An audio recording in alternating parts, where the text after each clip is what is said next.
Ask if I never know. Yeah, if you're gonna leave, I'ma let you go. Away.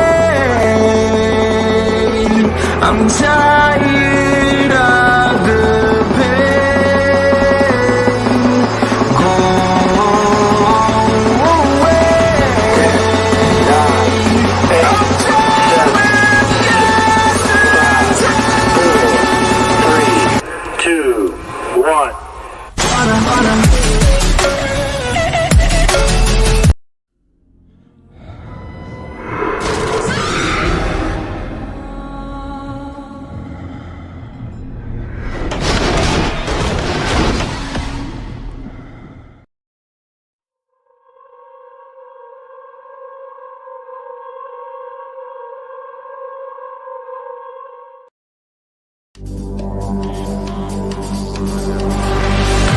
Ladies and gentlemen, are you ready?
Hey. Hey, buddy, how are you doing, man? Not so bad. You keeping well? I am keeping well, man. I'm always well. No, well, most of the time. Well, there you go. So how There you you go. doing, man? How's your day? And to be honest, I'm quite pleased to reach the night because I've been bloody working in the garden all day. So I finally got to sit down. He's the gardener. He's got his little phalanges dirty today. Ain't that something? But to be honest, the wife tends to be the gardener, but I do certain jobs out there, and She has signs. She's got a list, doesn't she, of assigned jobs for Bob to do for the day. Yeah, Bob, got to do my bit. take the rake the leaves out of the garden. Bob, straighten the rocks up. Bob, you're still taking a tea break. No tea breaks. See, I normally do the stuff like putting down decking or. Why is it, Bob? Let's say hello to everybody for a second here. We got Tom Norman coming in. How are you doing, Tom? Good to see you. We got Jules. Look at there, Jules' wife from Effigy of Hate. How are you doing? Hello, Jules. Hi, Tom. Tom's liking our intro. Oh yeah, he does. Yeah, and then we got our ball-headed mustache pirate, Jason. Yeah, hi, Jace. Welcome. So it's a honey-do list. That's what Jules said. So let me ask you, Bob, when you're out there spending all the time out in the garden with the wife, how many tea breaks do you guys take? And why? Why is there so many tea breaks in England? Well, it was kind of unfortunate today because my son starts a new job in just over a week's time, and he's sort of getting into driving quite a distance to go to this. So she took him out to show him where he had to go, so he got to learn the route. So pretty much I was out there for a few hours myself doing the work, nobody to make my tea. How bad is that? Is it a certain time of the day that you guys take like official tea breaks? If the kettle boiled, every quarter of an hour I'd have a cup of tea. That's some shit. I've never understood why. I mean, you guys take like what 3 or 4 tea breaks a day. Like I was watching this movie series on Netflix about doing a film over in England. It was like the films that made our childhood or something like that. It was like I think it was like Friday the 13th or it might have been Halloween. I don't remember which one it was. But they was doing the production of it, and no, it was James Cameron and Aliens is what it was, and they shot part of it in England, and James Cameron would get so pissed off because everybody would stop like every 2 hours to take a fucking tea break. Well, there's rules. I mean, when you work in a factory, they might work say an 8-hour day, but they have to have a break of about 10 minutes every couple hours. Just to give them a chance to have a little rest if they stand at a machine or something. I'm done hopping the concrete right now. I'm just going to stop, y'all. I know. I'm in the middle of doing something. So let me get my tea.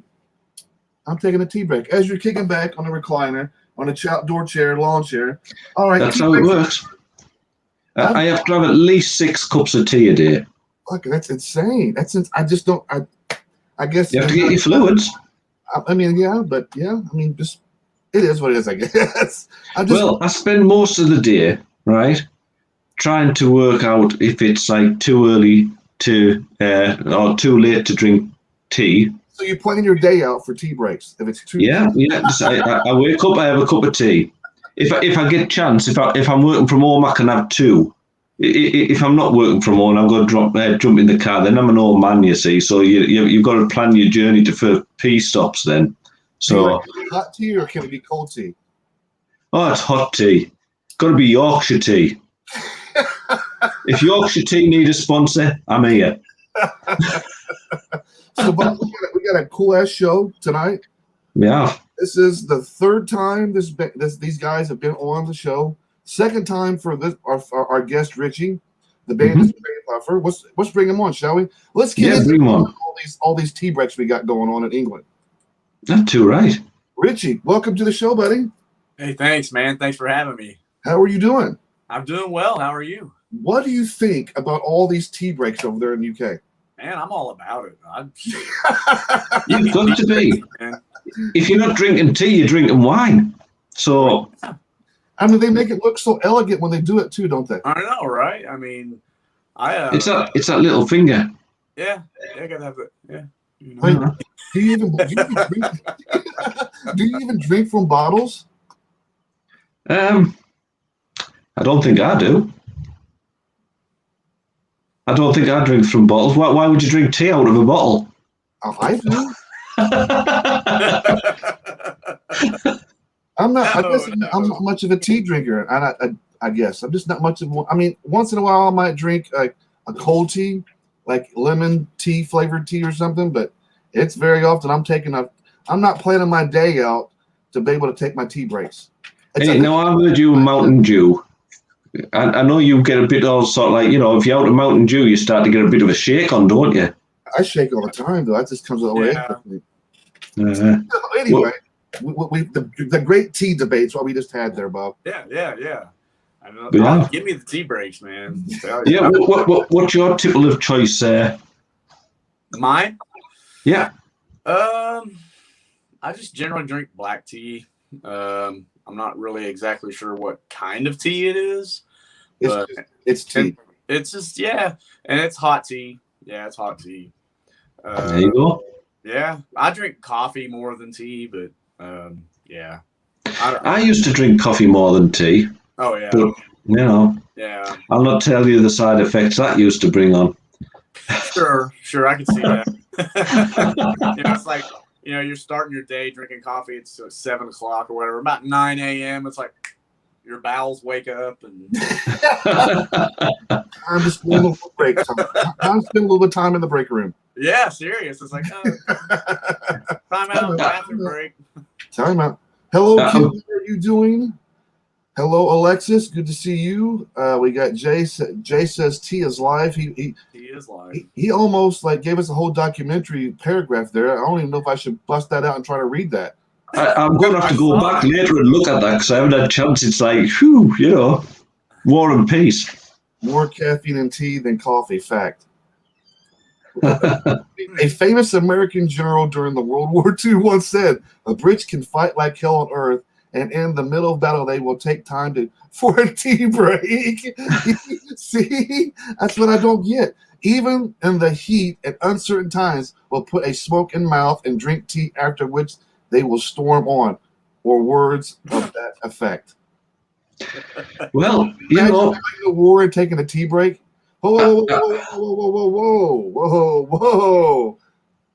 Time out. Tea break. Hey, well, I know we're about to like win this battle and everything, but we need a tea break. We need a tea. we had an empire, so it must have worked. Oh man, I tell you. You guys dumped it in the water, didn't you? So that's why that's why we fell out once, wasn't it? Apparently, tea is life, right? Because what was that? That like the tea. The Boston Tea Party. Yeah, that was. Yeah. I mean, for tea. Mm-hmm. Yeah. For tea. Yeah. Tea has changed the world. For tea. What was that all about? Anyways, let's talk about Gravehuffer. What have you guys been up to, man? Oh man, we've actually been like super busy. We're playing shows like all over the place. I've noticed. Yes, man, and like we got a few more planned this next weekend. Actually, we're going to Indianapolis, Indiana, Fort Wayne, Indiana, and then we're going to. Whoa! Back up! You coming to my town? Yeah. When is this? October 29th. Shut up! Where? State Street Pub. Really? Yeah. Oh, I mean that's just like right down the street from me. Really? Yeah, I mean like I'm like 5 minutes away from maybe 10 minutes. Oh wow. Downtown. Oh yeah. Maybe 15-minute walk. Right. Yeah. Yep. We'll be there. I'm you got to come there. You got to come out. Yeah, I think I'm gonna have to. Yeah, and then what time are you on stage? I think the show starts at like 9 or something like that. I'm not sure. You could probably make that. We'll be off air by then, won't we? Yeah, and then it's not my bedtime by that time either. Yeah, there you go. I'm pretty sure we're playing first or second. I've been training this old body not take early time bedtimes. Yeah, right. When this guy was working, like I would hit the sack about 6:30, 7 o'clock every single fucking night. Mm-hmm. No place.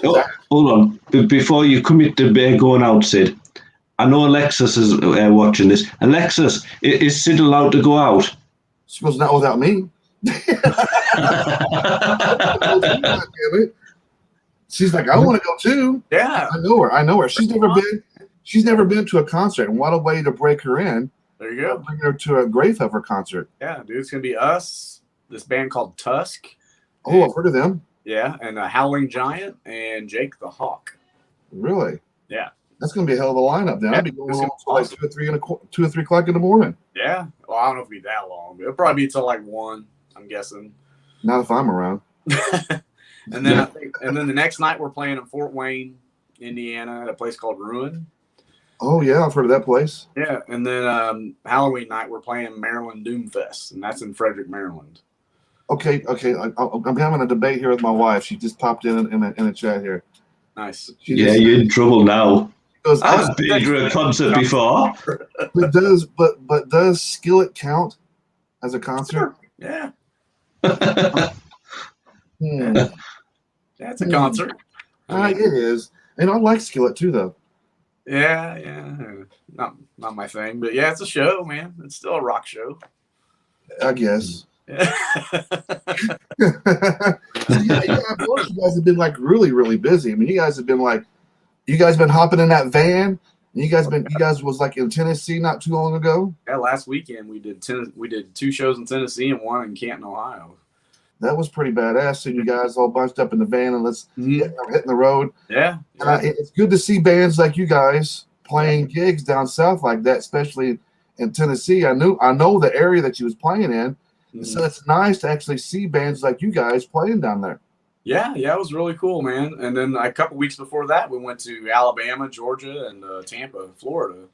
And so, yeah, we've been just hitting the road like, 3 or 4 days at a time, take a week off, another 3 or 4 days at a time, just to work around everybody's schedules and day jobs and families and things. But we're making it work. So, So yeah, it's been Are really you cool. the one doing? Are you doing all the fighting of the concerts? Are you the one doing that? I mean, it's all of us, but yeah, we've been asked to play some of these shows, and then we booked some of the shows around what we've been asked to play just to make it worth it, because we'll have to travel sometimes, 7, 8, 10 hours a show.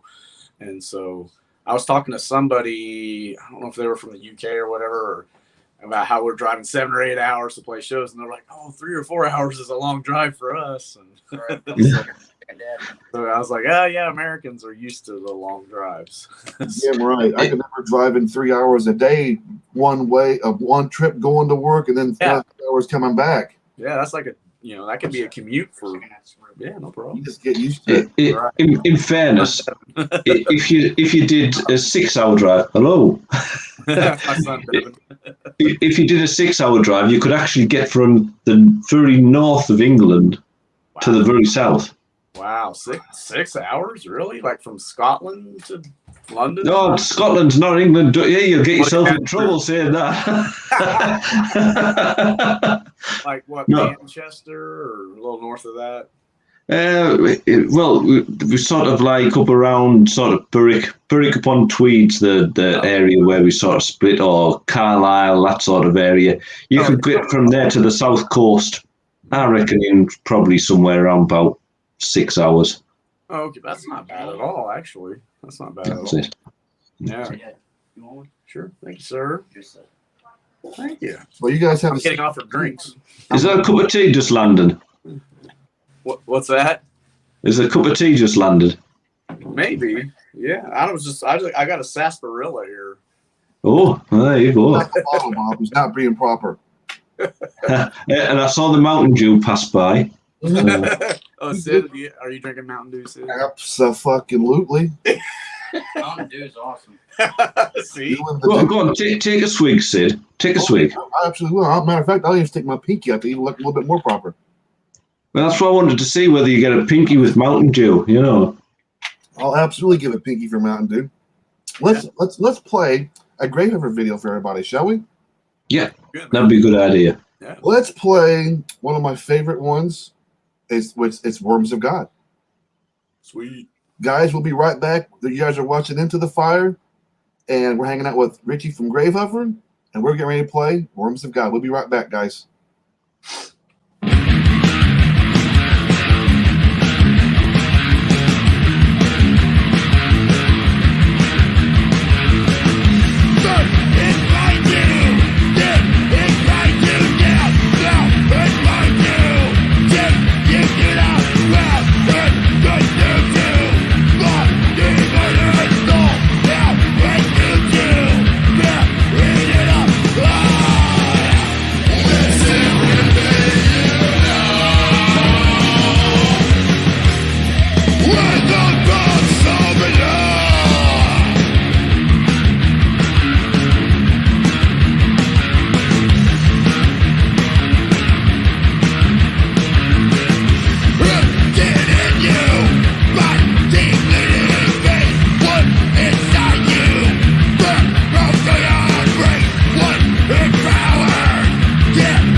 tasty, just tasty.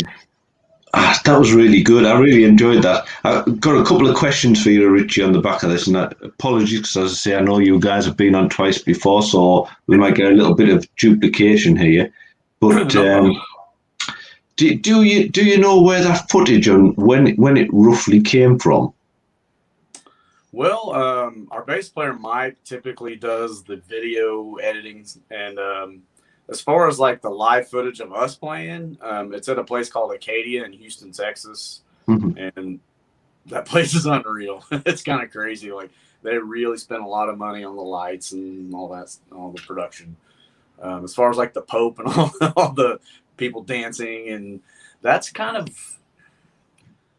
There's religions around here. I think it's called Pentecostal, and they do the speaking in tongues and handling of snakes, and like that's horns. The holy, they call it the holy rollers. You know, that's where the term holy roller comes from. They get on the floor and just start rolling around, and I mean it's really interesting if you think about it. I mean, whatever your opinion is, it's kind of like, you know, I don't know. It's very odd for sure. I thought it was perfect because really, I mean, if you sort of like took the church environment away from that lady, she had perfect mosh pit form, didn't she? Exactly. Yeah, because I mean, they really do just like kind of go ape shit, you know? Yeah. Well, I've done those moves. It's a long time ago, but I've done those moves before. Well, yeah. It's been a really long time. Bit. Yeah. That's interesting you said Pentecostal, because they do that whole rolling around and speaking in tongues. Yeah. I went to a Pentecostal church myself as a kid for about 10 years. So I can vouch for that, all the speaking in tongues. It's a crazy, like I've seen some crazy shit go on in a Pentecostal church. I mean, they'll just like jump up. No shit, they'll just jump up out the pews and start running around the church, screaming and hollering and speaking, and then they'll fall over to the floor and they'll start jerking around. Next thing you know, the preacher's going, "It's a demon, it's the devil," and they just start all of a sudden they start exorcising them, throwing water on them, throwing them to the ground. And if they don't look, and I'll tell you what, they're brutal as fuck too. That's crazy, man. When it comes to these motherfuckers don't play around. Have you ever heard of Benny Hinn or Benny Hinn? Benny Hinn. Yes. Okay, so like, you know, he kind of takes his coat off and kind of swings it around a little bit, and like first 8 rows of people fucking fall over. Look, that ain't shit on these Pentecostal preachers. Yeah. I've seen them, like, if they're going to lay hands on somebody, like put their hands on their head, and they're trying to get rid of like a demon. If they touch you and you don't fall down, they are going to physically throw your ass down to the ground. Yeah, they're going to push you. They're going to put their foot behind your leg and trip you. Hey, I'd watch that. Did he sell tickets? I would, dude. It's probably one of the most theatrical things you ever see in your fucking life. Right. My wife's trying to think if it's an uncle or something. So somebody in her family was raised in the Pentecostal church, and they did all the holy roly stuff and the exorcisms. And I think my father-in-law has an exorcism on a recording of one. And see, man, yeah, dude, it's crazy. It's nuts. Dude, it is. Brilliant. Wouldn't that make it much more fun, though? Yeah, right. I tell you what, it is definitely entertaining to watch these motherfuckers running around here like complete fools. I mean, like, it's like, I don't know how we got on this, but I'm glad we did, because this is kind of funny. Right. Like, the video. Yeah. So you're like sitting here in the church, right? You're sitting there and the preacher's preaching. Just picture that shit. Church is full. Yeah. And then the preacher's up there preaching, and the next thing you know, somebody pops up, just stands up and starts speaking in tongues, right? Yeah. And everybody's like all tripped out. They're all like, "Oh my God, God just spoke to us." But nobody knows what the hell this person just said, right? They know it's just a message from God. Yeah, it's just and about 15 minutes later, you're all relaxed, everybody's quiet, got the Bible in their hand, and then somebody else just randomly pops up out of the middle of nowhere, and then starts giving you the message of what the person said 15 minutes ago. Yeah. So when you say speaking in tongues, what How's it go? What's it sound like? Like someone speaking like someone can't use their tongue. I mean, it's just Yeah, I mean it's just gibberish. It's hard to explain, but yeah, Kinda like yeah. that. Like say it's like somebody can't use their tongue, so it's like yeah,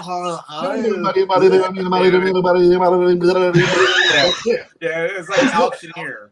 That's it. Oh man, I'd get lynched if I went to the place like that. I'd be spending my time laughing. But there was times it was hard not to be fair.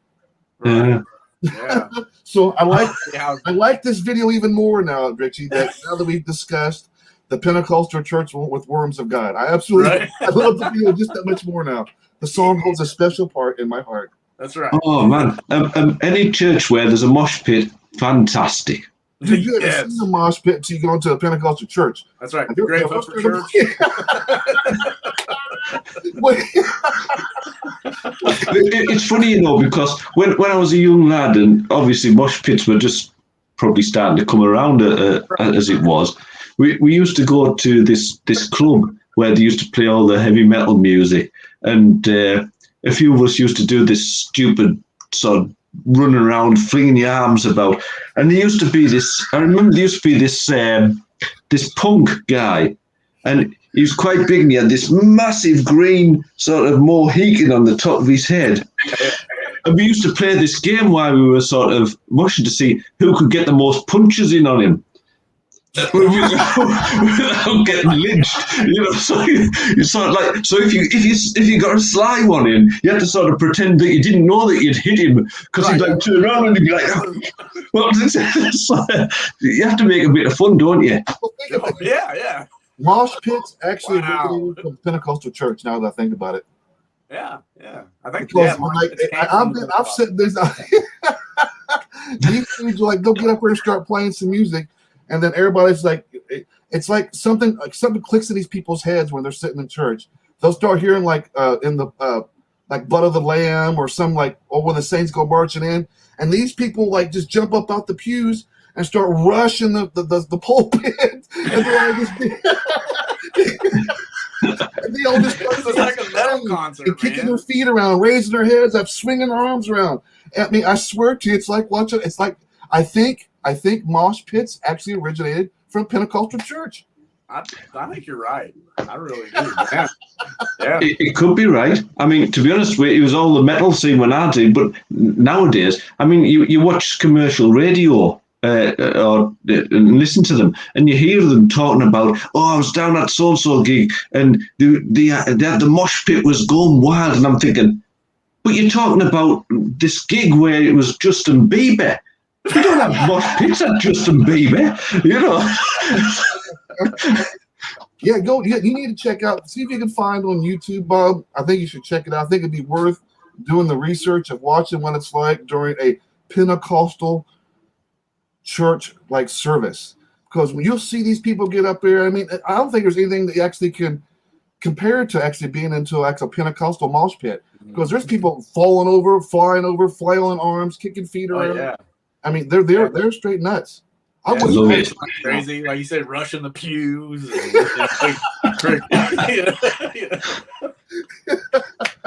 Yeah, pews are flying everywhere, flipping them. You know? They're playing the Saints Go Marching In. Watch out! Jesus is coming. Oh, excellent. Oh, so let's talk a little bit more about you now, shall we? So you're out running the roads, you're out finding shows, you're doing gigs. You got anything else? Like the past year, what's been going on with the band? Well, we're like in the middle of recording our next record, and we're about halfway done with it. It's pretty different. Like one song's the whole side of an album kind of deal, and it's about the Dante's Divine Comedy, you know, Inferno, Purgatory, and Paradise. And it's like a 3-part kind of song. And I can't believe Gravehuffer's doing this, but we just kind of had to get it out of our system. So it's kind of like 20 Rush's 2112 or something on, but if it was like a black metal band doing it, you know. So, Wow. So did one of you actually read the Inferno to prepare for all this Yeah. Actually, we all did. We all did. That's a tough read, isn't it? Really. Yeah. We have a friend of ours that actually is very fluent in Italian. That's even helped us with some of the, because it's originally written in Italian, and so yeah, he helped us like with some of the more stuff that was difficult to understand.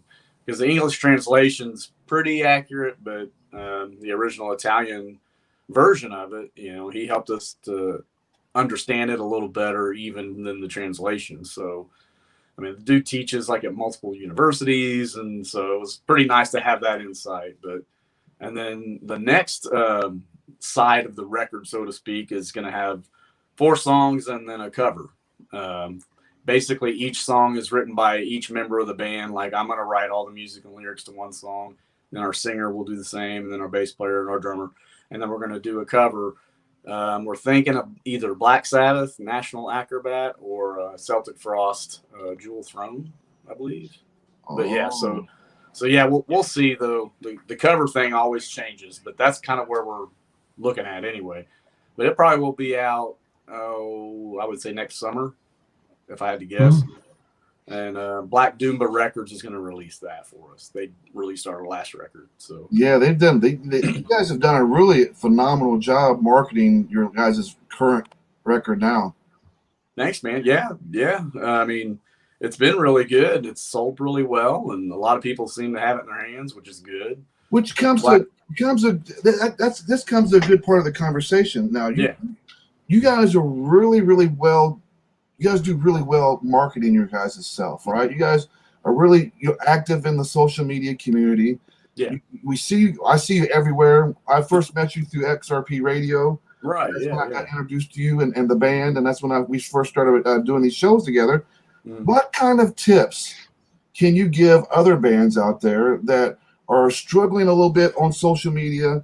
What kind of tips can you give these new up and coming bands that are trying to get their band noticed here on social media? Yeah. I get asked this question quite a bit, and I'm actually glad to answer it because I really want people to be successful with what they do. And I mean, this just doesn't apply to bands. It applies to anything you're wanting to do.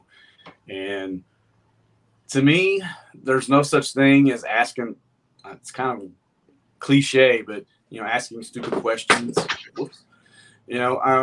People always ask, like, how do you get the endorsements and how do you get all this and that? Just don't be afraid to ask.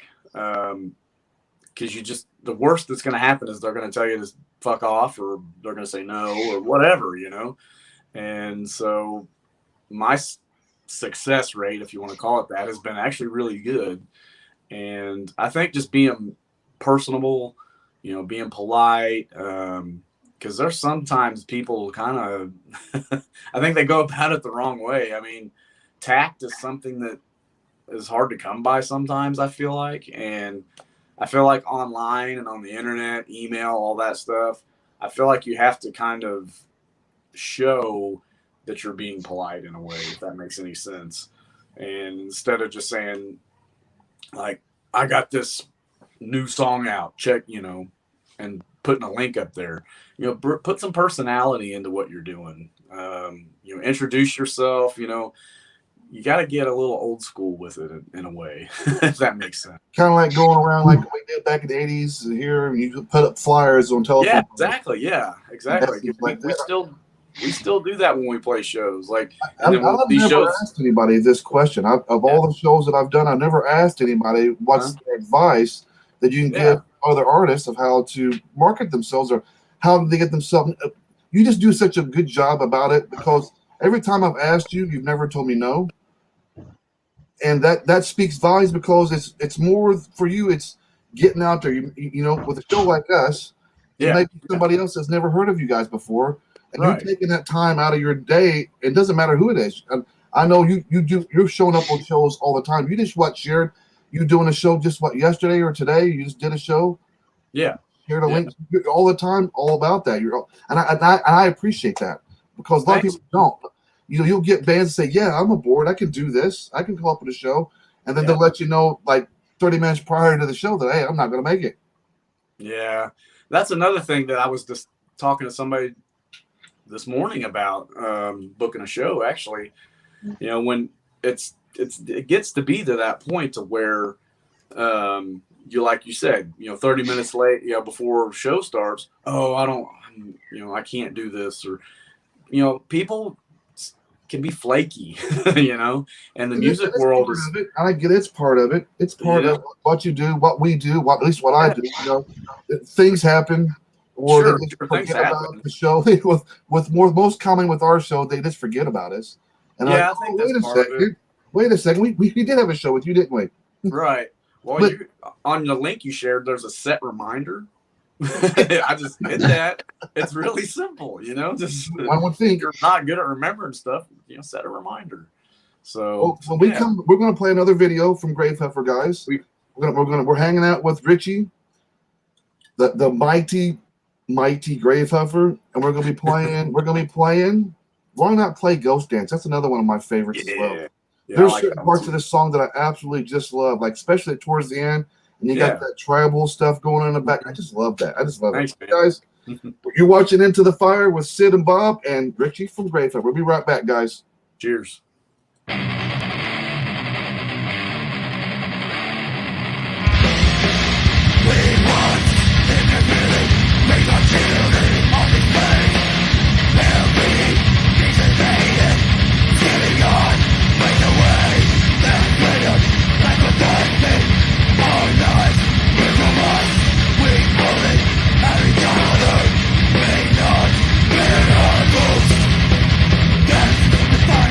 Ghost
Cool. But Thanks, man. I like that ending. I've always been a fan of that ending. Thanks. That Indian tribal music. I liked it. I like it. I like it. it. So let's talk about what's going on with you this Halloween. What you got going on this Halloween? Doing the Maryland Doom Fest. Yeah. That's gonna be fun, isn't it? Yeah, dude, that's gonna be awesome. Like I said, we're playing in your neck of the woods a couple nights before, then Fort Wayne, and then Halloween night's Maryland Doom Fest, and we're playing, I believe, around 8 or 9 o'clock. So I mean, it's a perfect time. And, Are you guys dressing up on stage? I think so. Yeah. So Yeah, I think there's gonna be people in costume everywhere. So let's get a little bit of I'm insight. sure we will. Then. What's Richie dressing up for Halloween then? Yeah, it's probably going to be like Darth Vader or something. It's probably going to be some Star Wars characters. I've got a bunch of Star Wars costumes, so yeah, I haven't decided who yet, but that's probably who it's going to be. Darth, I would go like Darth Vader too. I got like my own version of Darth Vader, don't I, Bob? You have Darth Rider. Darth Rider. So, Oh, nice. see. Nice. So, are you a fan? Since we're in Halloween, we're going to come up on Halloween week. Are you a horror fan by any chance, Richie? Yeah. I'm not. I wouldn't say I'm like a huge fan. Like, man, I know some people that are just like all about it. But I mean, yeah, I enjoy it.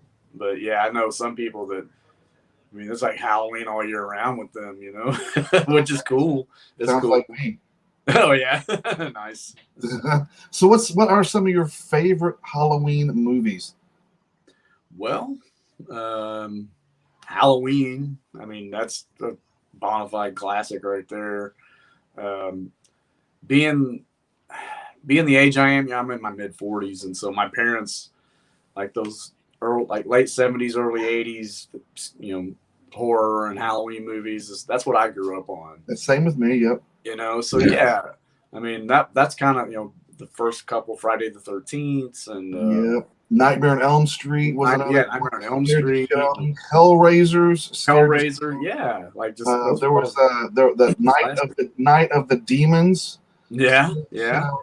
And for some reason, that movie Critters, those little furry Critters. Oh my gosh, scared the shit out of me too. I don't know why. Yeah. Now, what did you? Have you always Tales from the Dark Side? Yes, or Tales from the Crypt. Tales from the Crypt is even cooler. Yeah, Twilight Zone I thought is always pretty good for Halloween too. Oh man, yeah, like all those Twilight Zones are just. Are you a horror guy? They were so well done for the time piece. Yeah, for the time. That was awesome. Bob, you're not much into horror shit, are you, buddy? Well, I don't. Yeah, I don't mind them. I'll watch them now and again. I've seen all the films that you've mentioned there. I wouldn't say that it's sort of like my favorite genre because I suppose it's difficult to stay original with it because when you take your traditional slasher, all you're doing is putting the same sort of thing, a group of teenagers getting killed in a different environment. But I like it when it becomes a bit more suspense. I mean, I think there was some really good films after the original slasher run that came out. Things like, was it Cape Fear or something like that? Where excellent. Yeah, it was like the suspense sort of brought the fear with it, didn't it? So I like things like that, or something where you're sort of like getting people hunting down a serial killer. Like I think Seven was quite interesting thing. That sort of that movie. Yeah, I have to lean towards with Richie when it comes to my Halloween movies. I think it's the nostalgia of it for me. It's for sure. Like today, I end up rewatching like Nightmare on Elm Street Part 3 of the Dream Warriors. And as a kid, I loved that movie. That was one of my favorite Nightmare on Elm Street movies. And there was a lot of it because I think it probably had to do with Dawkins and the song Dream Warrior. But when I watched it today, I was like, damn. You're watching, you go, the CGI or the special effects were cutting edge at that time. Yeah. And I was like, damn, this reminds me of Halloween. This reminds me as a kid wanting to be Freddy Krueger on Halloween or wanting to be Jason. Everybody still wants to be Jason, I think, even today. Yeah, So that's true. I was it's- Jason for a couple Halloween. the nostalgia of it. You know, it's remembering what it was like for you when you was a kid. Right. Now, did you live in a heavily populated community, Richie, as a kid?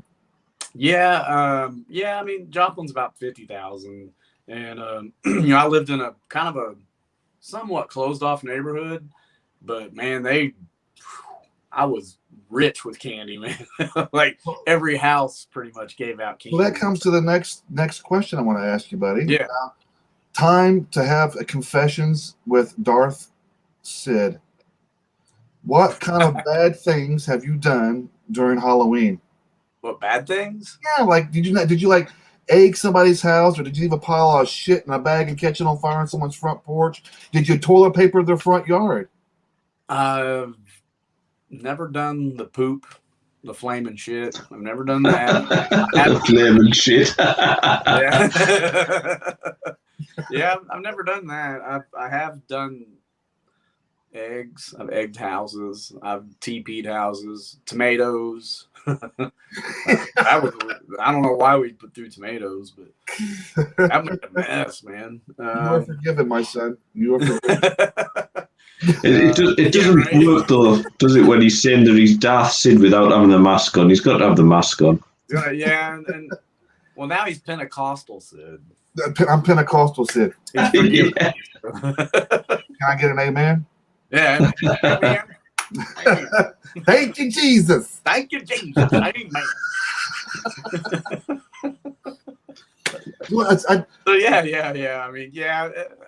I think everybody's done something bad during Halloween. There's always the Halloween pranks. I don't give a fuck who you are. Yeah. You've done something. Like for me, I was real notorious about Halloween during Halloween. I remember this one old man one time. He would get so annoyed because he had never passed out candy, never leave his light on, never passed out candy. But I always, every Halloween, will go to his door and ring his doorbell, right? Yes. I ring it and then I run away and hide behind. Ding dong ditch, man. He'd come out the door looking around. Ding dong ditch. Ringing up the doorbell. And then he shut the door mad. And about 2 minutes later, I let things kind of calm down. I'll go running up and bringing the doorbell again. We did that too, man. We had there was always that one person. There was always that one old man in the neighborhood, and I still remember the address, man, of the guy that we did. You sons of bitches! Yeah, Bring up my doorbell. I'm going to shoot every fucking one of you. Yeah. Exactly what I wanted to do was get under your skin, and it's working. Yep, that's right. I told you that, and I'm like, yeah, I'm done. Yeah. But I think we've all done something bad. I think that's the spirit of Halloween. Mm-hmm. It's you're dressing up. That's the actual essence of Halloween. You're dressing up. You're collecting candy from the neighbors. But there's what we call the dark side of Halloween. Where the pranksters may roam. I can remember dressed up in ninja outfits. Like I would literally I bought a ninja suit, like all black, with just my eyes exposed, and I would just run around and throwing toll people in people's yards. Yep. People will find me in the north because I'm a ninja. I will never be seen or caught. You So pretty much what you're saying is you were nothing but trouble as a kid. Yeah. Not really. I mean, you couldn't get away with this kind of stuff now. But it was the time in the 80s where life was different then, and it was common. That was part of the Halloween tradition in the 80s. Was who are you going to egg? Who are you going to trick? I mean, you would literally walk and Halloween trick or treat would be done in my neighborhood, and you'd go out about 9:30, 10 o'clock, and you're looking outside your door, and there's about 20 houses lined up that's got toilet paper everywhere. Yeah. That for me, that was a different time. Mm-hmm. It was a different time, and I did all that stuff, man. So as a child, we all had parents that say that we couldn't afford proper Halloween outfits. I had some of those DIY. What is the worst Halloween outfit you have ever had to wear that you was like, this is absolutely bullshit, Mom? If it wasn't for that love of having some fucking candy, I would not wear it. Right. Man, I remember one time, one of the only DIY outfits I had, I had my dad's like coveralls, and I stuffed them full of pillows. And I mean, I could barely walk in this thing. I actually did have a mask and have these red, like glowing lights on it. And it was weird. I don't know where the hell it came from. And then I had an actual sickle, like a real sickle that I was carrying around. It was all rusty. I kind of wish I still had it, honestly. Man, I probably remember that outfit more than any of the store-bought ones, you know? And I mean, I don't know. I never had one that was like you say, it was. Well, I'll take that back. One time I did get a store-bought Darth Vader outfit, and it was like the plastic, real flimsy mask, and like it just said Star Wars on it or something. It was real, you know, like from the early 80s. And they didn't have a lightsaber, so I had one of these little Louisville Slugger bats that I painted red, and that was my lightsaber. The worst one I think I ever had to do, and I was like, I can't believe I got to fucking do this, Mom. That's what I said. I said, Mom, if it wasn't for the love of candy, Yeah, I put this on. But they said, here, just put. They told me to put a trash bag, cut a hole at the top, shove your head through it, and wear your dad's work boots, and you can go out looking like a bag lady.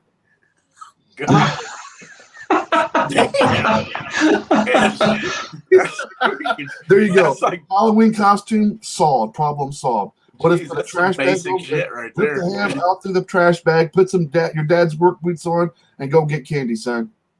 That's right. You be a bag lady. I'm like, you said the people that answer the door ask who you know that they're handing me cans of food. I thought you were some homeless kid. They're handing me canned food, dry foods, dry potatoes. They're handing me all food.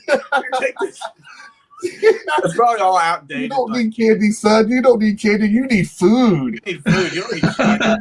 They're like cutting you a check.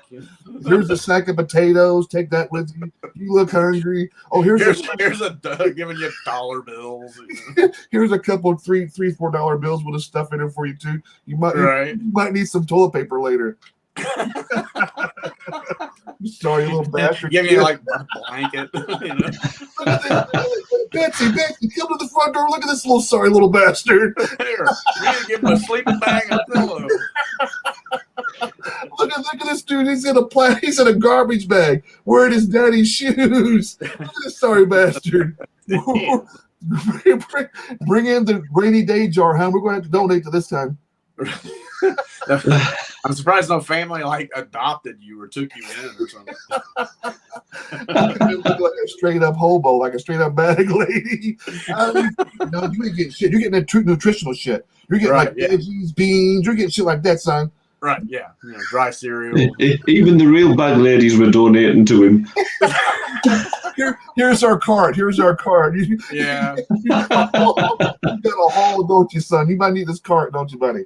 What would have been better is if you had a shopping cart, you know. Oh, we are bad. We are. Oh, the shit that comes in my head. All right, so let's play another Gravehuffer video, shall we? Yes. All right, so we're going to play now. This is a video called Causes. The song of Causes. Ladies and gentlemen, we're hanging out with Richie from Gravehuffer, myself and Bob, and you're watching Into the Fire. We'll be right back, guys.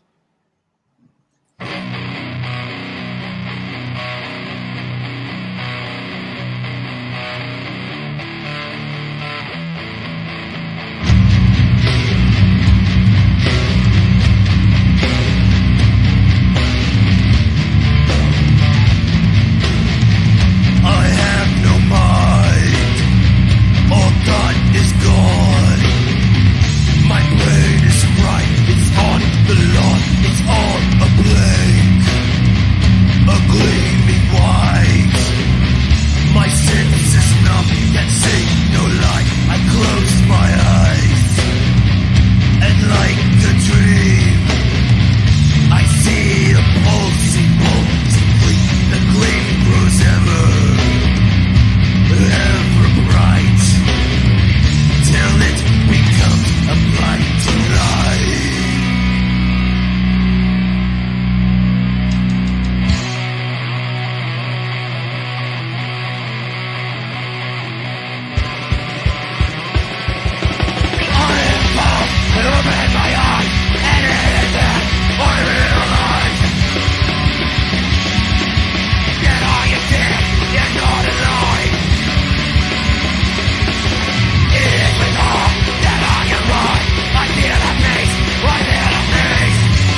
Nice.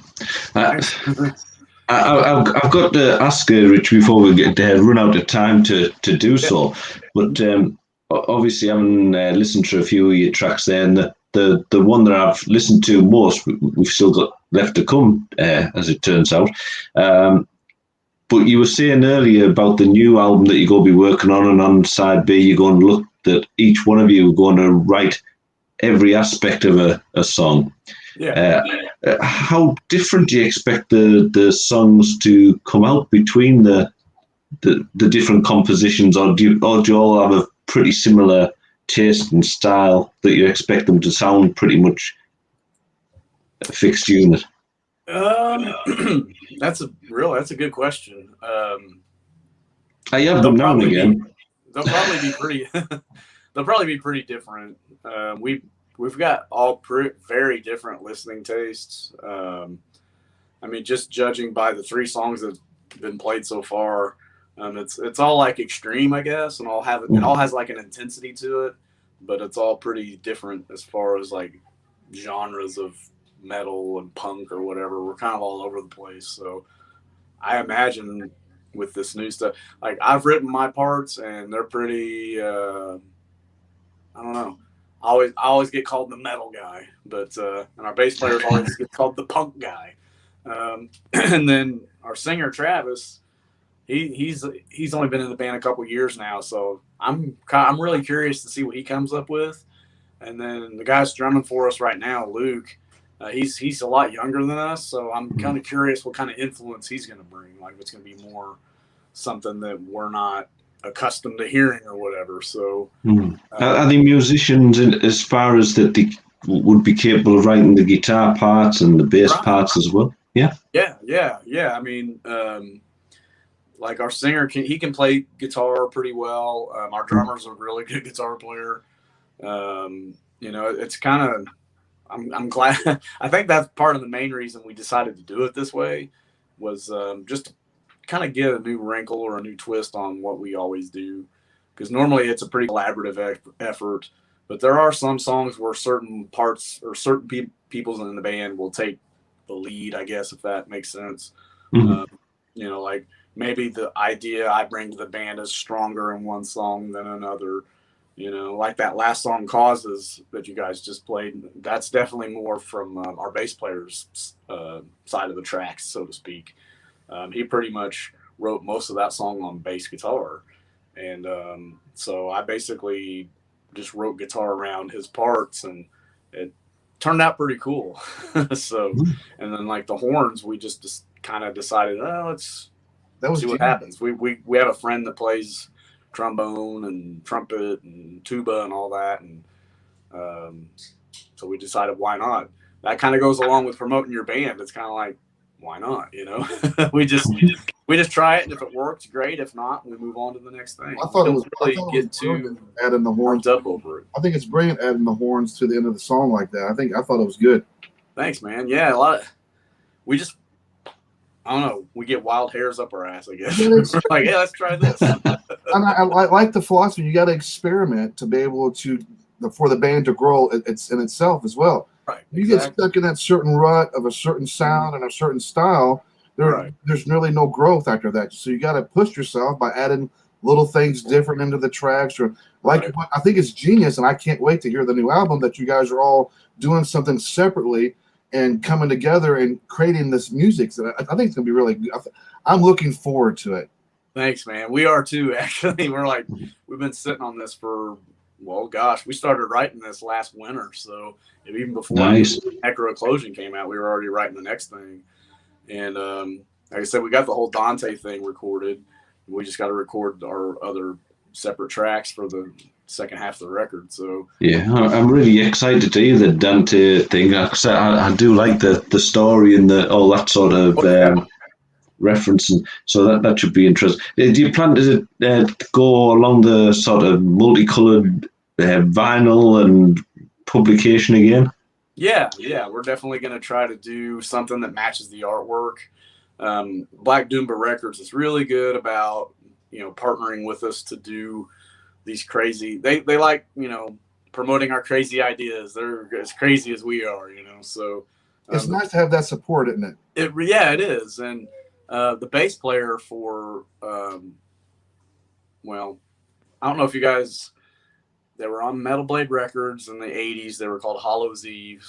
And the bass player for that band is actually Black Doomer Records, the boss. This guy's got some experience under his belt. Then he's been. But yeah, you know, he's still with Metal Blade Records, and so yeah, he the lessons he's learned over the years he's applied to his label, and so it's helped us immensely, and he likes it that, you know, we'll go on the road with his other bands on the label, and I think he's trying to kind of build a collective, so to speak, bands that'll just tour and help each other out as they come through different areas, and so it's a pretty cool thing, honestly. It's nice. It's nice to see that you guys are still doing your thing. I watch what you guys do on Facebook all the time.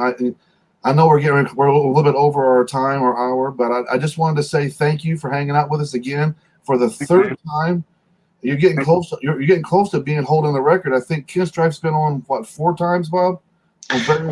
Yeah, I mean we've had this kind of a mix of characters dropping in for different shows because we do the Talking with Demons, and Simon's joined in on that a couple of times, as well as the band ones that we've had, hasn't he? So it's interesting because we're getting close to the first time that we ever had an interview with Gravehuffer. We're getting close to that time. I think it was like round about this time. I think it was right before Halloween when I first had you guys on the show. I think you're right. Yeah, 1st of October when I really started doing these shows. So you know, 3 times you taking time out 3 times in the last year to hang out with us. I do appreciate it. I look forward to 2022 to see what. Are we in 2022 still? Right? Are we in 2021 that direction. My days and times are so confused sometimes. It's been hit there by all those cans that people kept throwing at you. I tell you, I got to get track. I got to get a hold of it. Right. That's the most important thing. Just getting a hold of it. Guys, be sure to follow Gravehuffer here on Facebook. You can find them just going up to the search bar, typing in Gravehuffer. You'll take you right to their page. Like and follow. Be sure to share their stuff out. Really, you guys they do a lot of them. They're all over the place doing all kinds of stuff. If they're in your neck of woods, be sure to go check them out at a show. I'm going to try. Now that I found out they're coming to Indianapolis, I'm going to try to check them out for sure. But you have to check out what they're doing on Facebook. Check out what they're doing on YouTube. Go find their latest album. Give them a shout out where they can find that at, Richie. Just go to gravehuffer.bandcamp.com and you'll find all of our records, CDs, posters, stickers, patches, shirts. We've got like 5 different shirt designs. I mean, we actually have 25% off in the merch store right now through Halloween. So, and you just came out with some new lines of patches and stuff. Yeah, we did. Yeah, I just got those in today. So yeah, we've already sold. There's a lot of cool merch. Go out there and go to their Bandcamp and buy some merch. Show some support. Show some love, guys. Once again, Richie, thank you again. Thank you, guys. Thanks for having me. So Bob, we got a couple quick announcements, perhaps. Yeah, I'll let you go with it, Sid. I was just going to say that the guys we're coming up to the last track that we're going to be playing out for Gravehuffer, obviously, and I know that once we start to close everything out, you sometimes see people vanish, but. Big recommendation, folks. Stay tuned. Watch the whole thing because I know which video we're going out with, and it's a cracker. It's really entertaining. Don't go watch till the end. Yeah, because Bob, you have a little bit of history with Gravehuffer, and Richie probably doesn't even realize it. Probably, I don't think. But you did a review for that song in the Metal Lab, didn't you? I did, yeah. It was when I was doing the Band of the Day feature for them. The Gravehuffer was the Band of the Day that I selected for with this track that we're going to be playing out with tonight. So. Oh yeah, okay. I remember seeing that. Yeah. Yeah. So it's kind of stuck with me because it's an animated video, isn't it? So it's really interestingly put together. It must have took some work, I could imagine, getting it constructed. But yeah. Like our bass player, he's an artist too, so he animated everything and had a friend help him with the video part of it. But yeah, he drew everything out, and Yeah, it was took about a month to put together, but yeah, it was a lot of fun to do. And we're still playing that song live now, and it goes over really well. Brilliant. Well, as I said, don't miss it. And I guess the announcements we're talking about is what's going to be going on at that website that you've got there sitting at the bottom of the screen there, Sid. Yes, guys. Yesterday we came on and did a show talking with demons to you guys, a little bit of a tour of the new radio website. It's kind of like an all-in-one website technically, but our radio shows and all we do is going to be on this new website. So this coming up week, we're the 25th. We got nothing going on tomorrow, but coming Monday, we got the 25th. We're actually doing the official launch. I gave some free merch away yesterday on the show, so we're going to be giving free merch away all week long, and then we're going to be giving away some free CDs as well. At the end of the week, we got a King Voodoo on my end. I got a Flatlands King Skeleton Deluxe Edition CD I'm giving away. We have a date on the Friday night. We've actually got an American band, Raid. We've got their album is going to be going out, along with we've got a whole host of we've got little badges and there's some plectrums in there and stickers and even a beer mat. Nice. For Unknown Refuge. So there you go. I need to send you guys some Gravehuffer stuff to give away. Wouldn't that be nice? Yeah. Let me know where, man. I'll send you guys some stuff. Well, that's what I thought. We helping bands out and they send us free stuff, and I've listened to all this music. I play it all the time on the radio station. I thought, what a better way to get the music out and give them some double exposure by giving away the free CDs to the people listening and watching. I think it's a brilliant idea. So we're going to be doing that all week long. Nice. Her Worst Nightmare sticker I'm going to be giving away. We got some Inner Demon Media stickers we're going to be giving away all week long. And then Friday and Saturday, we're going to be giving away. Saturday is my CDs. Friday is Bob's gift bag there. We got Bob's show coming up Monday. It's a Halloween special, right? We have. So if you want to win the whole package of what I've just shown you with the Raid CD, be in the Bob Bones show chat on Monday night, which would be from 3 p.m. Eastern, 8 p.m. Greenwich Mean Time. And if I spot you in that chat on Monday night, I'll be keeping track of everybody's names and logins. And on Friday, we'll be announcing somebody from that chat on Monday. I'll be getting that gift, that prize. I like that idea, but I'll be doing the same thing on my Thursday's Delinquents Ball show. Anybody that shows up in the chat, you got to sign up. You got to create a nickname, sign up to the chat so we can see who you are. Say hello to us into the chat room, and we'll write all the names down. And then on Saturday, I'll be doing a big drawing for the names for the two CDs. One winner apiece. Two of them. That's really cool. We're super excited. It's the official launch of Inner Demon Media. Be sure, guys, to tune in Monday. It's going to be a blast. We're going to be kicking off all week long with a bunch of Halloween radio shows, Halloween music. We're going to try to scare you into liking some bands. Yeah. Sounds good. Awesome. All right, guys. You guys have a great night. We're going to end tonight's show with Gravehuffer's video, Kill for Sport. Bob's favorite song of all Gravehuffer's catalog, right? That's it. Thanks for joining us, Richie. Thank you. Thanks for having me, man. Thanks for having me, guys. Guys, we'll see you guys We'll see you guys tomorrow. I'll be on Monday. You guys take care. Have a good weekend. You too. Thank you.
Bleed out, enjoy the best you be.